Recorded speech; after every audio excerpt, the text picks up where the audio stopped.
26 minutes now past 3 o'clock. Barbara Comstock is a Republican running for a seat in Congress. While she was in the Virginia State Senate, Comstock had what turned out to be a very successful run of it, during which she shepherded a trio of bills through the General Assembly that were opposed by labor interests. But while this was happening, Comstock never disclosed that she was actually at the same time being paid thousands of dollars by what's known as the Workforce Fairness Institute.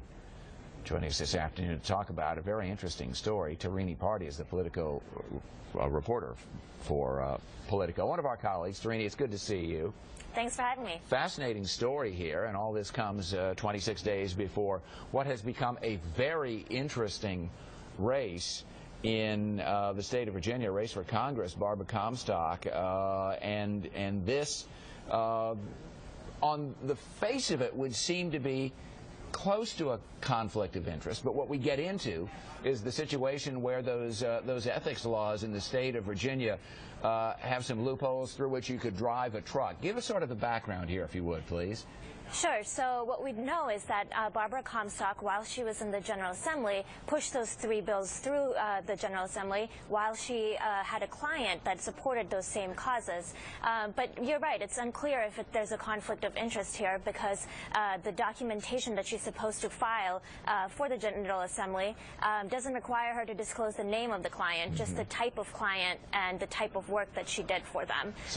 So in effect, you can go ahead and do this kind of work and say, yeah, I took money for it, but you don't have to say that I took money for these bills that I passed through the General Assembly. That's right. And then the state law requires lawmakers to disclose if they have a personal interest when a vote comes up or when it's being debated. So she did not do that, but again, unclear if that's a conflict of interest, because it's still unclear if clients' interests count as personal interests. So again, Virginia's ethical laws have a lot of loopholes, so we can't say exactly if there was anything improper being done. She did disclose this in a Post article and said that it was an unintentional omission.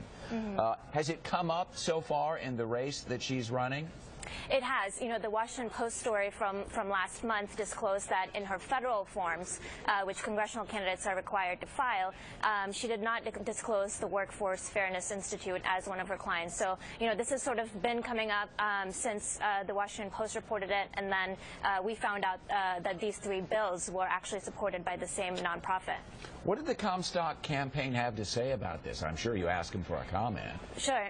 They've said that, you know, Comstock, in her role with the nonprofit, did several media appearances. She was on Fox Business, CNN Money, etc. And they did cite that, you know, she did fill out the state forms as she was supposed to. She did say the type of client and the type of work, and just didn't name the client.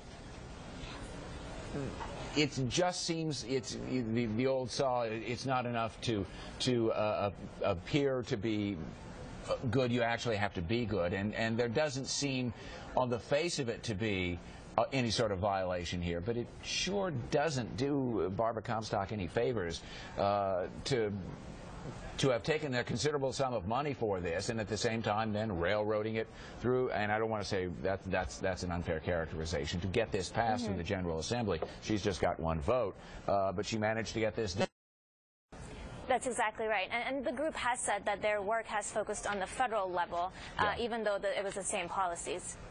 Tarini Parti with really some good reporting on this situation with Barbara Comstock. Again, 26 days before the general election, it is certain to come up again in what has become a very interesting fight in Northern Virginia. Thanks so much, Tarini. Good to see you. Thanks for having me. Her reporting, prime example of why the only place you need to go in this town